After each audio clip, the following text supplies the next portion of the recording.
Dalam sejarah reformasi, Tuhan juga memakai para wanita yang takut akan Dia untuk menggenapi rencananya.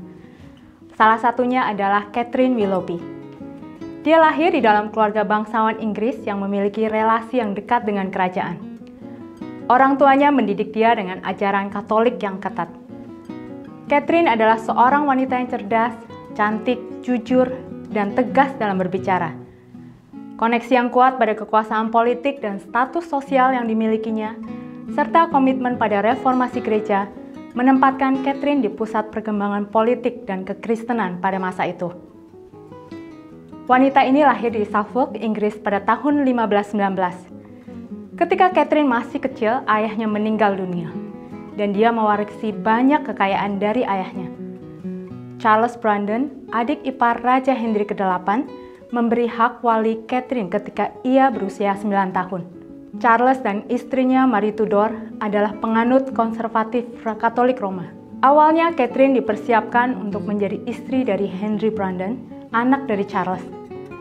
Tetapi 10 minggu setelah Mary meninggal, Charles Brandon sendiri yang berusia 49 tahun menikahi Catherine, yang baru berusia 14 tahun. Pada tahun 1543, Catherine ditugaskan menjadi pendamping Ratu Catherine Parr, istri terakhir dari Raja Henry ke-8. Catherine pun diwajibkan mendengar khotbah setiap harinya, membaca buku Prayer of Meditation yang ditulis oleh Ratu yang berisi ajaran informasi tentang keselamatan. Ia juga terlibat dalam diskusi-diskusi agama dengan Ratu.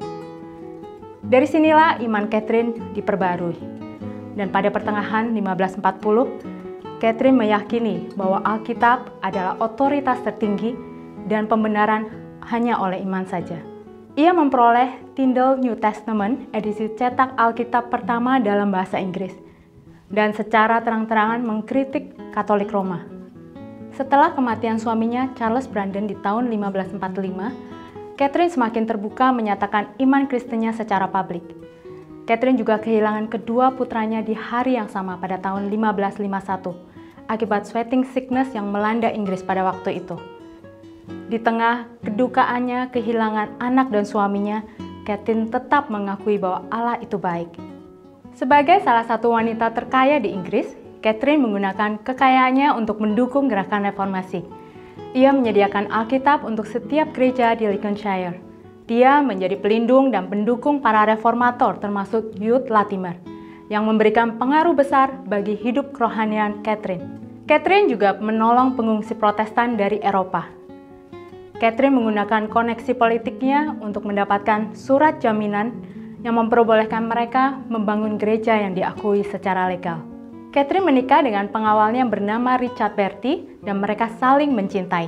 Mary ke-1 atau Bloody Mary, penganut setia Katolik Roma, menjadi ratu pada tahun 1554.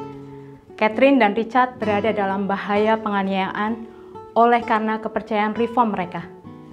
Keduanya memutuskan untuk meninggalkan Inggris dan berlayar ke Jerman. Ketika semakin banyak pengungsi reformasi dari Inggris berdatangan, mereka mendirikan gereja di Wesel. Hal ini diketahui oleh Ratu Mary pertama. Maka Catherine dan Richard harus melarikan diri lagi dan pada akhirnya sampai ke Polandia atas undangan Raja Jan Laski. Pemerintah Polandia menyambut mereka dengan baik, bahkan memberikan Richard peran administratif untuk memajukan reformasi di negara tersebut. Ketika Ratu Mary pertama yang dikenal sebagai Bloody Mary meninggal dan digantikan oleh Ratu Elizabeth pada tahun 1559, Catherine dan keluarganya pun kembali ke Inggris tanpa harus takut ancaman karena iman mereka. Catherine menggunakan segala kesempatan yang dia miliki di akhir hidupnya untuk mendukung reformasi Protestan di Inggris. Dia meninggal di usia 61 tahun pada tahun 1580. Catherine banyak mengalami penderitaan selama hidupnya. Tetapi dia tetap setia mempertahankan imannya sampai akhir.